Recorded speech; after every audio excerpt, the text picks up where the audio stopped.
This week on Hermitcraft. Doc, you're aware of your dragon moving closer to my base from town, right? Just want to make sure that he's aware that this guy is having some fun. Scar owns it now. That makes sense then. Welcome to the Hermitcraft recap. My name is Pixelriffs, our writer is Zloy XP. Captions on this video were provided by Liara, and it has been 7 days since the last dragon-related incident on the Hermitcraft server, which on the one hand means it's a good thing that nobody's run into the loose dragon currently scouring the skies of the server. On the other hand, it means nobody knows where it is. If you've been looking forward to the Hermitcraft TCG finally reaching its tournament phase, the wait is over. Vintage Beef has revealed the full bracket. Eventually. Oh, here we go. It's working. It's working. It's working. So the first matchup is at the top there. It'll take probably 4 hours. So in a flurry of cardboard, the server leaps into action. Decks are built, arenas are prepared, and even a theme song is composed thanks to the musical stylings of Cubfan. TCG. Easy as 1, 2, 3. 1, 2, 3. TCG, baby, you and me. I mean, it's no Hermitron Go, but we'll take it. And while we're there, let's also take a look at all the events and mishaps that occurred on the Hermitcraft server this week. So Jevin is facing nobody. What? Ooh, He gets a bye. Okay. Okay, that is incorrect. Along with announcing the matchups, Vintage Beef officially bans the rare Mumbo card until the game is more balanced, which it should be once his new alter ego and effect cards are in circulation. In the meantime, the tournament winner can look forward to receiving all of them as a prize. Rare Mumbo is banned for this tournament. That's right, banned. Wow. Until we can figure out. Such generosity is what we've come to expect from Beef, since he spent part of his week herding wardens on the nether roof with Doc M and hooking B-dubs up with a booster pack ahead of tournament time. But perhaps he simply learned by example, as XB Crafted has been hooking him up with all kinds of materials and a sneak preview of his latest projects. Makes sense to get an appraisal from the guy who keeps building zoos in his other series. Because XB's latest addition to the mob menagerie is a polar bear enclosure. He's apparently lost one of them, but 2 are still there, which is a net gain, but you might need a bigger net for an escaped polar bear. Oh, look at him. They look so happy. Look at him. Oh, they're so happy. And also his villagers keep getting out, so it's just chaos in general, although not nearly as chaotic as what happened on the nether roof, but I digress. XB admits he's never seen a polar bear enclosure in real life, but still nails the aesthetic before he releases the bears. The nether roof welcomes Azuma Void, but not for a straightforward reason either. Having tried a few pallets on a test world version of the ice bridge he wants to build, X has settled on a very specific shade of white. It, of course, including the quartz blocks. Azuma sets off to build a zombie piglin farm to trade the gold they drop for quartz, along with a few other valuables. Maybe I just work from one side. Like, this is going to be madness now. I know this just isn't going to work out very well. You know, I'm starting to think I should have done the trapdoors before putting in the eggs, right? The gold farm design he goes for actually uses the player to kill off the zombified piglins, which means they need to be shuffled around and moved up to the AFK spot. That requires a whole slime block elevator for the mobs, then a piston pusher conveyor to it, a piglin trading cell, and finally an item sorter that could keep up with the stream of items. So at the end of it all, is the bridge built? I'd tell you, but I forgot what we're talking about. Also, some of his money the trading piglins immediately spend to buy themselves some boots. Oh yeah, and look, they've all bartered themselves some fancy iron boots. I found that rather amusing. BOO is at the horse track if you want some of this. I'm at the horse track if you want some of this. It's time for a long-awaited showdown between himself and Etho to decide once and for all who's the superior horseman. We won't spoil who wins, but luckily for B-dubs, he has other talents. Dude, any slip up. Flawless. I got you. Flawless. No, you did not. Oh my goodness, I did the lily pad part too. No, you did not. The interior of his cyberpunk temple base lights up with details this week, between a variety of inventive rug designs, some flickering lamps making creative use of redstone randomizers, and a few heads to display on the adjacent shelves. B-dubs is even getting in on the TCG tournament action despite being a newcomer to the game, although he has to face off against Hypnotized before he can set up a grudge match against Etho. I'm doing a boomer deck. This isn't it. Don't worry. I've got a lot of other stuff that Etho gave me to kind of help me out a little bit. He might not want to face Doc M77 in the card arena or the racetrack, considering Doc's first goal, now the server is on 119.4, is to breed the fastest possible horse. Hopefully that makes up for one of the cornerstones of his TCG deck being banned from tournament play, but Doc reformats his deck for a face-off against Impulse. a game that he hosts at his home arena, freshly decorated for the start of the tournament.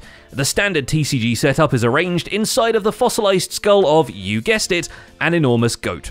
And he still finds ways to butt heads with his fellow hermits outside of the card game court, when some casual PvP over at Gemini Tays takes on a life and a few deaths of its own. Wow.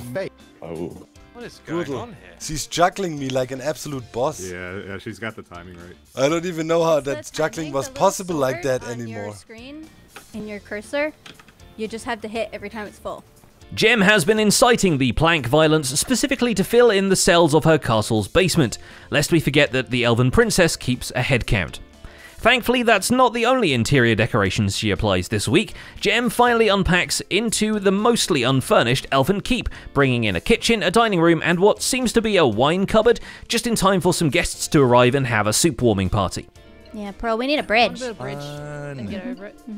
And Pearl is gonna take the googly eyes off my statue. Oh yeah, why do you have mustaches? No, I want to add more googly eyes. Don't you dare! Though the irregular shapes of some areas catch up to her, and while the library with the highest ceiling and a balcony just makes sense because daylight, a room where the roots of the greater cherry tree would be is a bit of a puzzle. It's got a great view of everything going on, and it's also got a little secret up above it in that, well, that, my friends, that's the cherry tree. Gem shapes the roots into a round table, and I am way too obsessed with Elden Ring to be normal about this. At that, Gem takes a break and furnishes other people's bases, adding a Mario Piranha plant to Pearlescent Moon's base, where frankly it blends in entirely too well, and a sizable statue of herself amongst Impulse's statues of him, reasoning that with that many letters I on the base, it could use a her as well. So you know those pixel art builds people do sometimes of Minecraft skins? Yeah, I'm gonna try to do that. Impulse SV starts his day with a week-long project. It's a slime farm dug out by hand all the way to bedrock over at his industrial circuit board. It's worth it for 93,000 building blocks, unlimited slime, and a spawning floor you can just jump to clear. We actually dug down to this bit here, which is, yeah, -59, I was right. And now these guys, of course, want to attack me. He settles on a combination of iron golems and allays to dispatch the slimes and collect their orbs, then decorates the entire thing in a color palette that feels very Iscal 85. But then again, it is a slime farm. We don't know what you were expecting. He also sidebars into a meeting with the soup group, although they don't seem to decide on anything except building better connections to each other's bases and not letting anyone else use their meeting room chairs. Pearl is gonna take the googly eyes off my statues. Right, Pearl? Why do you have mustaches? No, I want to add more googly eyes. Don't you dare! With 15 TCG tokens on the line, Wells Knight gives it his all when facing off Cubfan in the tournament, but unfortunately with Wells only recently being back from hiatus, his all is only one deck variant, and with how Hermitcraft is televised, Cubfan knows exactly which type he's going for and stacks his own deck to counteract that. We have our rare Exuma, and we have a rare Iscal, just because I don't really have anything else, and I want to have a certain number of Hermits in the deck. We are playing Wells Knight for our first round. I know that Wells typically plays Redstone and farm types. So that means we're probably going to be looking to play mostly Miner, but Builder, I know Wells has an Iscal card. I'll add in some other rare stuff and some ultra rare stuff and see if we can make it to 42. It still takes all that and a whole lot of luck for him to truly take Wells down, but ultimately Cub proves his worth as the Pyramid Arena champion and moves to the next bracket. Really don't think there's a whole lot I could have done to change the outcome of that. I'm sure there were probably like a couple of misplays here and there, but at the end of the day, I just didn't have a deck. Luckily for Wells, False Symmetry newly installed a tower and a rail track leading up to her Elytra course, openly inviting her server mates to come and compete in her minigame. So Wells can try and get the jump on this one. You do need to jump off a balcony to start it, after all. I'm very glad I built the Dark Oak Tree Farm. It's been kind of amazing.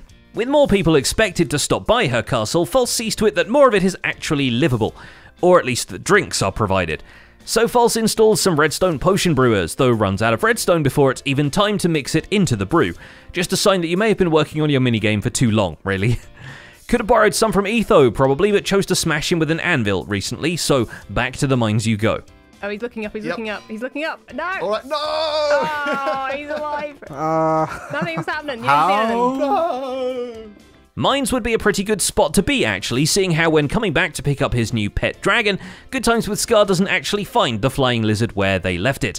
So yes, somehow there is a dragon loose on Hermitcraft, and it's not really anyone's fault. I'm genuinely, slightly, positively, overwhelmingly freaking out.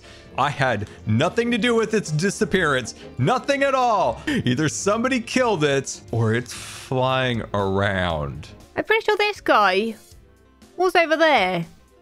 So the fact that he's getting closer and closer to my base, and well, Stress's base, to be honest, he's heading there. Very actively trying not to think about it, Scar returns to Jellyland and the centerpiece castle he's been building.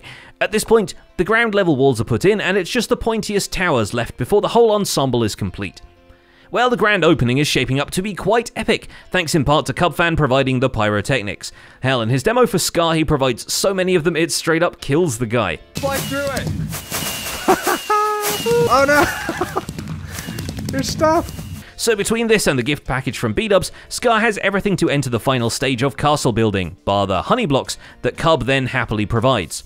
Anyway, someone bought most of Hypno's honey blocks. I wonder what that's about. Yeah, so all the honey puddles are gone. Oh my goodness, yeah, I need to definitely come back in here. I do have some stock. Hypnotized returns to the server for the first time since the Rift, apparently recorded half a Hermitcraft episode, left again for like a month, and now came back to finish and post it. It's hard to believe, but he admits as much himself. And then I stopped recording it, and then I've been moving on to other things, and I don't really know what happened, but...